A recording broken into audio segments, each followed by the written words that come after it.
Guys, मुझे अक्सर ये पूछा जाता है कि ओमान में कैसे आए, ओमान किधर जाए, कहाँ पे इंटरव्यू दूँ, कैसे जा सकते हैं उधर, उधर का सैलरी कैसा है, उधर का कल्चर कैसा है। तो है guys, welcome back to my channel. मैं हूँ तरुण आपके साथ। मैं अभी ओमान में हूँ, तो मैं आज आपको बताने वाला हूँ कि ओमान आप लोग कैसे आ सकते हैं, किस हिसाब से आ सकते हैं, कहाँ पे इंटरव्यू दे के आ सकते हैं, कौन सा ट्रस्टेड वाला है। तो देखो गाइस, आप इंडिया से बिलोंग कर रहा है कि पाकिस्तान से बिलोंग कर रहा है, इसमें कुछ मायना नहीं है। जो आना चाहता है वो आ सकता है। ऐसा कुछ भी नहीं है कि हाँ इसका उसका डिप्लोमा चाहिए, कोर्स चाहिए, ऐसा कुछ नहीं है। अगर आपका मन है, आप कोशिश करेगा, अगर कोई आप इंटरव्यू में गया, उस हिसाब से आपका कैपेबिलिटी है इंटरव्यू देने का, कुछ आंसर्स देने का, उस हिसाब से अगर आप इंटरव्यू अच्छा दिया, सैलरी होगा, उस हिसाब से सब होता है। देखो बहुत लोग बहुत बात बोलते हैं। मैं अभी ओमान में हूँ, इससे पहले दुबई में भी था, तो मुझे थोड़ा बहुत तो नॉलेज हो ही गया है ना। जहां तक मुझे मालूम है, लोग अक्सर ऐसे झूठ बोल बोल के कुछ भी बाहर ऐसे ही बोलता रहता है, ऐसा ही चलता रहता है। ऐसा नहीं है। जो सच है वो दिखता नहीं और कोई बताता नहीं। जो ऐसे ही सब जो झूठ बोलता रहता है, नाले लोग। देखा आपने लापरवाही का नतीजा है।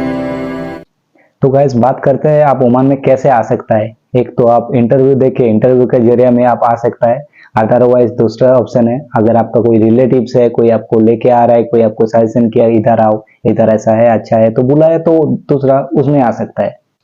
बात यह है कि सबका रिलेटिव नहीं रहता है, कुछ कुछ का रिलेटिव रहता है और लेके भी नहीं आना चाहते हैं। ये भी बात है, हकीकत है। तो गाइस, अगर आप इंटरव्यू देने के लिए, आप इंटरव्यू दे के इधर आना चाहते हैं, तो मोस्टली कुछ ट्रस्टेड है कंपनी से जो जेन्युइनली हायर करता है कंपनी के लिए, ओमान के लिए और किसी भी गल्फ कंट्रीज के लिए जेन्युइन सा। मैं खुद जो जो इंटरनेशनल कंसल्टेंसी से आया हूँ, तो जो इंटरनेशनल ट्रस्टेड है, उधर आपको थोड़ा भी चार्जेस, लो चार्जेस लेता है। आप जा सकते हैं, जे मेहता में जा सकते हैं, भीरा में जा सकते हैं, उधर चार्जेस कम है।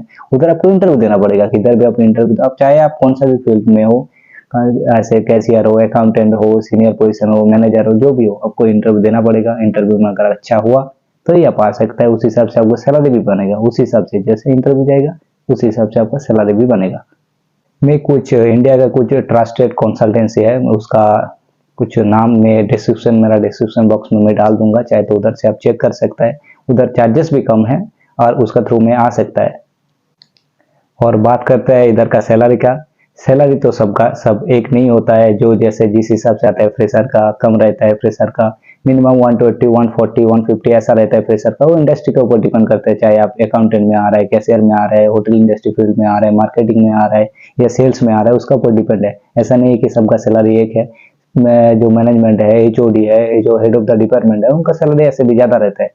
उस हिसाब से जो फ्रेशर है, ऐसा वेटर का हो, कैशियर का हो, उनका होटल इंडस्ट्री में ऐसा आपको 200, 180, 140 उस हिसाब से रहता है। सैलरी एक नहीं रहता है। अगर आप ओमान में आना चाहते हैं, अगर आने का कोशिश कर रहा है, तो अगर आपका सैलरी मिनिमम 100 टू 40, 120 के ऊपर होना चाहिए, तभी आप अच्छे से सर्वाइव कर सकता है।